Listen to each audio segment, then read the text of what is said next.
Hello বন্ধুরা, সকালবেলায় ঘুম থেকে উঠে ফ্রেশ হয়ে নিজেকে একটু রেডি করে নিয়ে বেরিয়ে পড়লাম মাঠের দিকে। গিয়েছিলাম আমি একটু হাঁটাচলা করতে, মানে আমি সকালে মাঠের দিকে যেতে ভালো লাগে। তাই ভাবলাম আজকে মা তো এখনও সকালে ফুলটা তোলেনি, আমি গিয়ে চট করে ফুলটা তুলে নিই। তাই মাঠের দিকে গিয়ে এখানে আমার ভাই গাছ লাগিয়ে রেখেছে, তাই গিয়ে অপরাজিতা ফুলগুলো তুলে নেবো। দেখো গাছটা কত সুন্দর লাগছে, সবুজে ভরা।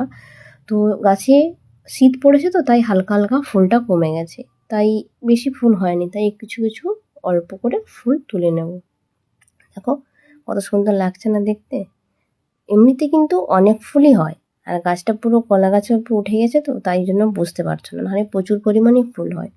দেখো, আর এখানে মানে শীতের জন্য জবা ফুলগুলো অনেকটা কমে গেছে, নাহলে প্রচুর পরিমাণে জবা ফুল হয়। প্রাকৃতিক সৌন্দর্যের সাথে থাকতে বা সময় কাটাতে কার কার ভালো লাগে কমেন্ট করে জানিও কিন্তু। আর ভালো লাগলে একটা লাইক কমেন্ট শেয়ার করে দিও।